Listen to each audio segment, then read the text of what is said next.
اعوذ باللہ من الشیطان الرجیم بسم اللہ الرحمن الرحیم وَاقْتُلُوهُمْ حَيْثُ ثَقِفْتُمُوهُمْ وَأَخْرِجُوهُمْ مِنْ حَيْثُ أَخْرَجُوكُمْ وَالْفِتْنَةُ أَشَدُّ مِنَ الْقَتْلِ وَلَا تُقَاتِلُوهُمْ عِنْدَ الْمَسْجِدِ الْحَرَامِ حَتَّى يُقَاتِلُوكُمْ فِيهِ فَإِنْ قَاتَلُوكُمْ فَاقْتُلُوهُمْ كَذَلِكَ جَزَاءُ الْكَافِرِينَ صدق اللہ العظیم۔ رب اشرح لی صدری ویسر لی امری واحلل عقدۃ من لسانی یفقہوا قولی رب یسر ولا تعسر وتمم بالخیر آمین یا رب العالمین۔ آج کے سبق میں ہم انشاءاللہ تعالیٰ سورۃ البقرہ کی آیت نمبر 191 کو گرامیٹیکلی انالائز کریں گے۔ آیت آپ سکرین پہ لکھی دیکھ رہے ہیں، تو چلتے ہیں اس آیت میں استعمال ہونے والے پہلے جملے کی طرف۔ پہلا جملہ ہم پہلے وقف کی علامت تک کر لیں گے انشاءاللہ تعالیٰ، اور اس ایک جملے میں بھی ہم انشاءاللہ تعالیٰ مزید کچھ جملے ڈھونڈنے کی کوشش کریں گے۔ تو اس جملے کا آغاز حرف واو سے ہو رہا ہے۔ اس واو کو ہم عاطفہ مان لیتے ہیں کیونکہ جو مضمون چل رہا ہے یہ اسی سے ریلیٹڈ ہے۔ واو کے بعد اگلا لفظ آ رہا ہے اقتلوہم، فعل، فاعل اور مفعول بہ کا مجموعہ ہے، جس میں اقتلو فعل امر ہے، اپنے فاعل کے ساتھ استعمال ہو رہا ہے۔ واو ضمیر مرفوع متصل اس کا فاعل ہے، اور ہم ضمیر منصوب متصل مفعول بہ ہے۔ اقتلوہم کا ترجمہ ہوگا قتل کر دو تم انہیں۔ آگے آ رہا ہے حیث ثقفتموہم۔ حیث جو ہے یہ ظرف ہے اور یہ مبنی ہوتا ہے، اور مبنی بر ضمہ گرامر والے کہتے ہیں، یعنی پیش کے ساتھ یہ مبنی ہوتا ہے۔ اور حیث جو ہے یہ ایک جملے کی طرف مضاف ہو کر آتا ہے، اور جملہ آپ آگے دیکھ رہے ہیں آ رہا ہے ثقفتموہم۔ تو حیث ظرف ہو گیا، اور ثقفتموہم جو ہے یہ اس کا مضاف الیہ ہوگا۔ ایک جملہ ہے، اس جملے کو انالائز کرتے ہیں جو کہ ثقفتموہم کا مجموعہ ہے۔ ثقفتموہم میں جو فعل ہے اس کے مادے کو اور باب کو اور معنی کو دیکھ لیں۔ ثقافہ باب سین سے استعمال ہوتا ہے، ثقیفہ یثقفو ثقفن۔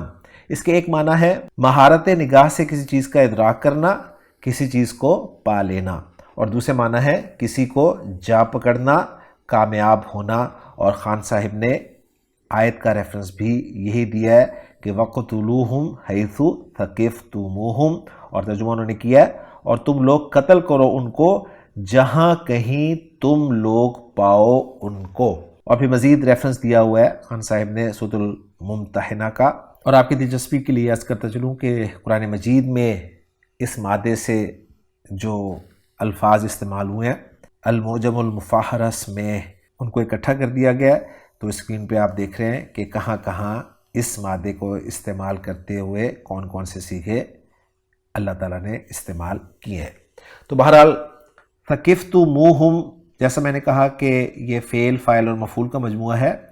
یہ اصل میں ثقفتم تھا، فعل ماضی کا صیغہ، جس میں تم ضمیر مرفوع متصل اس کا فاعل ہے، اور ہم جانتے ہیں کہ اس صیغے کے ساتھ جب کوئی ضمیر متصل استعمال ہوتی ہے تو اس تم کو تمو کے طور پر پڑھا جاتا ہے۔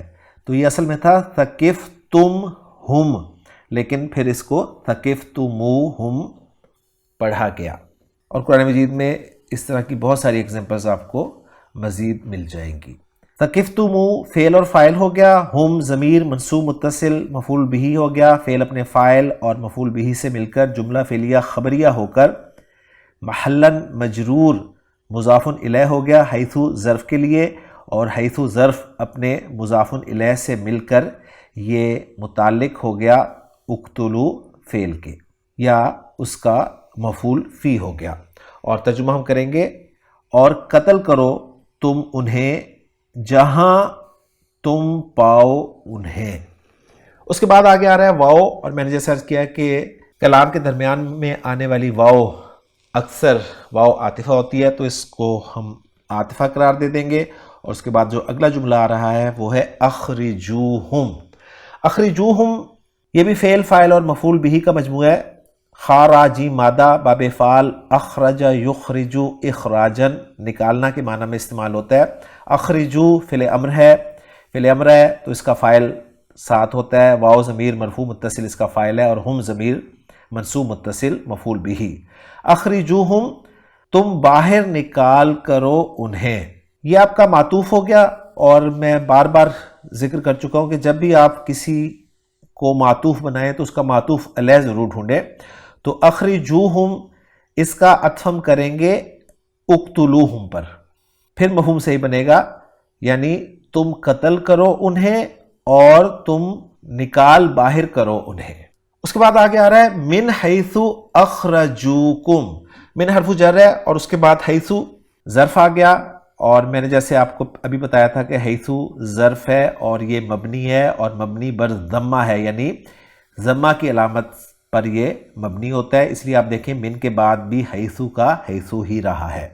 تو بہرحال حیث ظرف ہے، اور اس کے بعد جو بات ابھی میں نے آپ کو بتائی تھی کہ یہ ایک جملے کی طرف مضاف ہوتا ہے، تو وہ جملہ جس کی طرف حیث مضاف ہے وہ ہے اخرجوکم.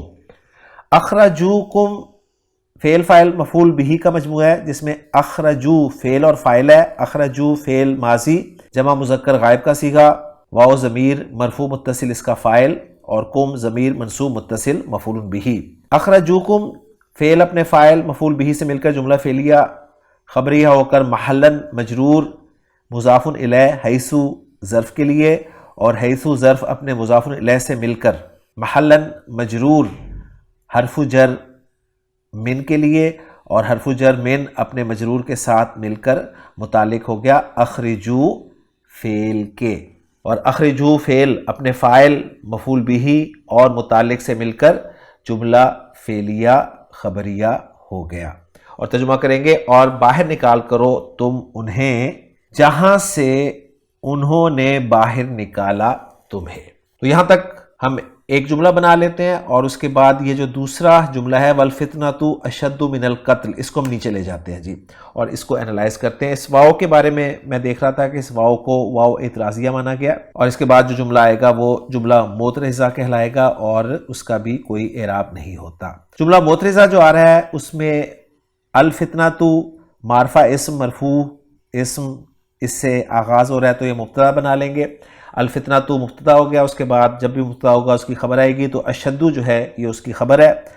افعل و تفضیل کا صیغہ ہے، شین دال دال مادہ، اور من القتل جار مجرور متعلق ہو گیا اشدو صیغہ اسم التفضیل کے، اور یہ خبر بن جائے گی اشدو من القتل الفتنہ مبتدا کے لیے. اور الفتنہ مبتدا اپنی خبر کے ساتھ مل کر جملہ اسمیہ ہو گیا، اور جملہ میں پہلے ہی اعتراضیہ یا معترضہ قرار دے چکا ہوں، اور اس کا ترجمہ ہوگا اور فتنہ زیادہ سخت ہے قتل سے. اس کے بعد اگلا جملہ جو ہے ہمارا وہ ہم وقف کی علامت جو ہمیں جیم نظر آ رہی ہے یہاں تک ہم انشاءاللہ تعالیٰ اس کو رکھتے ہیں اور اس کو انالائز کرنے کی کوشش کرتے ہیں. واو کو ہم عاطفہ مان لیتے ہیں، اور لا جو ہے یہ نافیہ یا ناہیہ، اس کا فیصلہ میں آپ کو پہلے بھی بتا چکا ہوں کہ آگے آنے والے فعل مضارع کو دیکھ کر ہوگا. اگر فعل مضارع نارمل ہے تو لا نافیہ، اور اگر فعل مضارع اخف یا مجزوم ہو کر استعمال ہوا ہے تو لا ناہیہ. تو جو فعل مضارع آ رہا ہے وہ آ رہا ہے تقاتلوہم، تو فعل مضارع اخف ہو کے استعمال ہوا ہے تو یہ لا ناہیہ ہوا. تقاتلوہم فعل فاعل اور مفعول بہ کا مجموعہ ہے. قاتل یقاتل مقاتلتن قتالن، پچھلی آیت میں یہ لفظ آیا تھا، ہم نے تفصیل سے دیکھا تھا، ایک دوسرے سے لڑنا جنگ کرنا. تو تقاتلوہم فعل فاعل مفعول سے جملہ فعلیہ بن گیا، اور ترجمہ ہوگا اور تم مت لڑو ان سے عند المسجد الحرام. عند ظرف ہے، المسجدی مضاف الیہ ہو گیا، اور الحرامی صفت ہو گیا المسجد کی. گویا المسجد موصوف، الحرام صفت، موصوف اپنی صفت کے ساتھ مل کر عندہ ظرف کے لیے مضاف الیہ، اور عندہ ظرف اپنے مضاف الیہ کے ساتھ مل کر مفعول فی یا متعلق ہو گیا لا تقاتلو فعل کے. اور یہاں تک ہم ترجمہ کریں گے اور تم مت لڑو ان سے مسجد حرام کے پاس. اس کے بعد آگے آ رہا ہے حتیٰ. حتیٰ جو ہے تین طرح کا حتیٰ قرآن مجید میں استعمال ہوا ہے. ایک حتیٰ ابتدائیہ ہوتا ہے، ایک حتیٰ حرف جر ہوتا ہے، اور ایک حتیٰ غایہ و جر کہلاتا ہے. تو وہ حتیٰ جس کے بعد فعل مضارع منصوب یا خفیف ہو کر استعمال ہوتا ہے، اس حتیٰ کو حتیٰ غایہ و جر کہا جاتا ہے. تو اس حتیٰ کے بعد آپ دیکھ رہے ہیں کہ یقاتلوکم فعل مضارع آپ کا خفیف یا منصوب ہو کے استعمال ہوا ہے. یقاتلو اصل میں تھا یقاتلونا، نون ڈراپ ہو گیا تو یقاتلو رہ گیا، تو یقاتلو فعل اور فاعل ہو گیا. واو ضمیر مرفوع متصل اس کا فاعل ہے، کم ضمیر منصوب متصل مفعول بہ. اس کے بعد آگے آ رہا ہے فیہ جار مجرور کا مجموعہ جو کہ متعلق ہے یقاتلو فعل کے. یقاتلوکم فیہ فعل اپنے فاعل مفعول بہ اور متعلق سے مل کر، اور ہم جانتے ہیں کہ حتیٰ کے بعد ان چھپا ہوتا ہے جو فعل مضارع کو خفیف یا منصوب کرتا ہے، تو وہ ان مصریہ کہلاتا ہے. اس ان مصریہ کے ساتھ یہ فعل مل کر مفرد کی تعویل میں ہو کر محلاً مجرور بنے گا حتیٰ اس حرف جر کے لیے، اور حتیٰ حرف جر اپنے مجرور کے ساتھ مل کر یہ متعلق ہو جائے گا لا تقاتلو فعل کے. اور یہ بات آپ کو اچھی طرح یاد رہنی چاہیے کہ ان کے بعد جو جملہ ہوتا ہے وہ بھی صلۃ الموصول حرفی کہلاتا ہے، یعنی جو اسم موصول کے لیے صلہ آتا ہے اسے صلۃ الموصول اسمی کہتے ہیں، اور جو حرف مصدر کے لیے صلہ آتا ہے اسے صلۃ الموصول حرفی کہا جاتا ہے. یہ بات آپ نے ذہن میں رکھنی ہے. صلۃ الموصول اسمی میں آیت کا ہونا ضروری ہوتا ہے، جبکہ صلۃ الموصول حرفی میں آیت کا ہونا ضروری نہیں ہوتا. تو اس جملے کا ہم ترجمہ کریں گے. اور مت لڑو ان سے مسجد حرام کے پاس یہاں تک کہ وہ لڑیں تم سے اس میں. تو یہ میں نے آپ کے سامنے لفظی ترجمہ کر دیا، اور اس جملے کا عطف جو ہے ہم اقتلو فعل پر کر دیں گے. اس کے بعد اگلا جملہ ہم وقف کی اس علامت تک رکھ لیتے ہیں اور فا کو استنافیہ قرار دے دیتے ہیں. ان حرف شرط ہے، اور یہاں سے پتہ چلے گا کہ جملہ شرطی ہمارا بن رہا ہے، اور جب بھی جملہ شرطی آئے گا ایک حصہ اس کا شرط ہوگا اور دوسرا جواب الشرط یا جزا ہوگا. شرط کا حصہ دیکھ لیتے ہیں، وہ ہے قاتلوکم. قاتلا یقاتلو مقاتلتن، بار بار یہ فعل آ رہا ہے، فعل فاعل مفعول بہ آ گیا، یہ جملہ فعلیہ شرط بن گیا.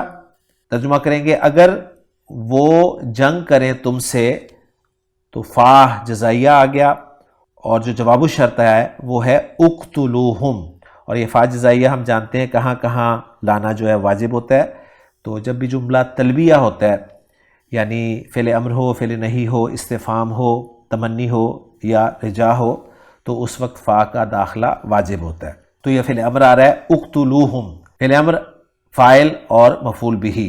قتل یقتلو قتلا قتل کرنا، تو فعل اپنے فاعل اور مفعول بہ سے مل کر جملہ فعلیہ ہو کر جواب الشرط یا جزا، اور پھر شرط اپنی جزا کے ساتھ مل کر جملہ شرطیہ ہو گیا.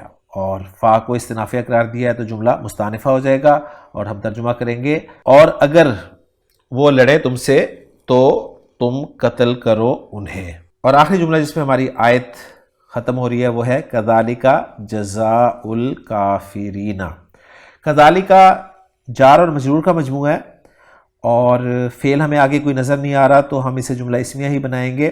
اور ہم جانتے ہیں کہ جار مجرور کبھی بھی مبتدا نہیں بن سکتا، تو یہ خبر مقدم ہو جائے گا، اور جزاء الکافرین مضاف مضاف الیہ کا مجموعہ ہو کر یہ مبتدا مؤخر ہو جائے گا. مبتدا مؤخر اپنی خبر مقدم کے ساتھ مل کر جملہ اسمیہ ہو جائے گا. اور اس جملے کو بھی ہم جملہ مستانفہ یا تعلیلیہ قرار دیں گے، اور یہ بھی لا محلہ لہا من الاعراب کی کیٹیگری میں چلا جائے گا. اور ترجمہ کریں گے یہی کافروں کا بدلہ ہے. آیت ہماری مکمل ہو گئی. اب ہم اس آیت کا اتھینٹک ترجمہ دیکھتے ہیں. وَاقْتُلُوهُمْ حَيْثُ ثَقِفْتُمُوهُمْ، انہیں مارو جہاں بھی پاؤ. وَأَخْرِجُوهُمْ مِنْ حَيْثُ أَخْرَجُوكُمْ، اور انہیں نکالو جہاں سے انہوں نے تمہیں نکالا ہے. وَالْفِتْنَةُ أَشَدُّ مِنَ الْقَتْلِ، اور سنو فتنہ قتل سے زیادہ سخت ہے. وَلَا تُقَاتِلُوهُمْ عِنْدَ الْمَسْجِدِ الْحَرَامِ حَتَّى يُقَاتِلُوكُمْ فِيهِ، اور مسجد حرام کے پاس ان سے لڑائی نہ کرو جب تک کہ یہ خود تم سے نہ لڑیں. فَإِن قَاتَلُوكُمْ فَاقْتُلُوهُمْ، اگر یہ تم سے لڑیں تو تم بھی انہیں مارو. کذالک جزاء الکافرین، کافروں کا بدلہ یہی ہے۔ تو الحمدللہ جی آیت نمبر 191 ہماری مکمل ہو گئی ہے۔ انشاءاللہ اگلے لیکچر میں نئی آیت کے ساتھ آپ سے ملاقات ہوگی۔ سبحانک اللہم و بحمدک، اشہد ان لا الہ الا انت، استغفرک و اتوب الیک۔